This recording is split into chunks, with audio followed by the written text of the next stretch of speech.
माननीय गोविंद सिंह जी डोटासरा। माननीय स्पीकर साहब, सबसे पहले तो आपको बहुत बहुत बधाई। ये राजस्थान विधानसभा की गौरवशाली परंपरा का निर्वहन हो रहा है कि हम सब ने मिलकर के हमेशा की भांति सबकी सहमति से यूनानिमसली आपको स्पीकर चुना है। स्पीकर का राजस्थान की विधानसभा में बहुत बड़ा रोल होता है, क्योंकि सत्ता पक्ष हो चाहे विपक्ष हो, वो स्पीकर के कंट्रोल में रहता है। स्पीकर जो नियम प्रक्रिया, जो परंपरा जो चली आ रही हैं, उनका निर्वहन करवाता है। और विशेष रूप से सत्ता पक्ष से भी ज़्यादा मैं समझता हूं कि स्पीकर हमेशा विपक्ष के प्रति बहुत लिबरल रहता है, क्योंकि विपक्ष के पास में केवल एक हथियार होता है कि वो सरकार की जो भी योजनाएं हैं उसमें कोई सुझाव देना हो, या उसमें कोई कमी खामी हो, या अपने अधिकारों की कहीं कोई अवहेलना हो रही है, कहीं कोई दिक्कत आ रही है, कोई बात रखना चाहता है, तो वो माननीय स्पीकर साहब उनको संरक्षण प्रदान करते हैं। मैं उम्मीद करता हूं कि आप वैसे भी सबको साथ लेकर के चलने वाला आपका स्वभाव रहा है। हमने देखा है, आप शिक्षा मंत्री के रूप में भी जब थे तो आपके पास जो भी जाता था तो आप सबको सम्मान देते थे। मैं समझता हूं कि पहले तो हम सोच रहे थे, क्योंकि आपके दल में ये तय कर रखा था कि इस उम्र से ऊपर ये नहीं हो सकता, ये नहीं हो सकता, तो हमने सोच लिया था आप अंडमान निकोबार के राज्यपाल बनेंगे। लेकिन हमारा सौभाग्य है कि आप यहाँ विधानसभा में भी आए और आप राजस्थान के स्पीकर विधानसभा के बने।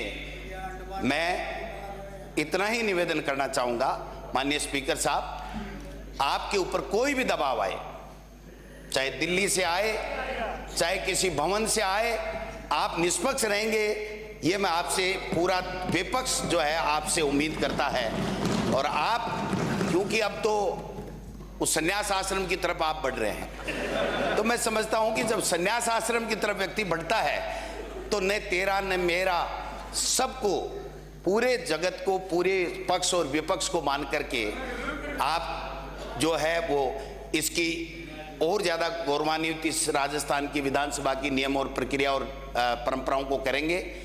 हाँ, ये बात जरूर है, हमें भी थोड़ी खली कि आपका जो मुहूर्त था उसको माननीय मुख्यमंत्री जी के दिल्ली के आने में देर होने की वजह से ये जो थोड़ा सा टूटा है, परंपराएं थोड़ी सी टूटी हैं, ये आगे नहीं टूटे।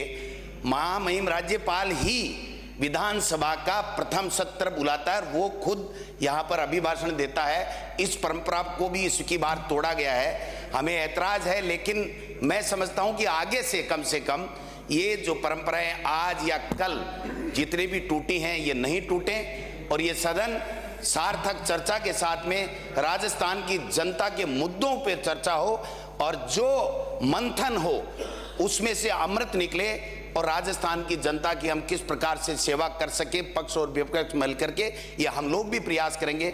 हम भी संकल्प लेते हैं कि हम आपको ज़्यादा परेशान नहीं करेंगे।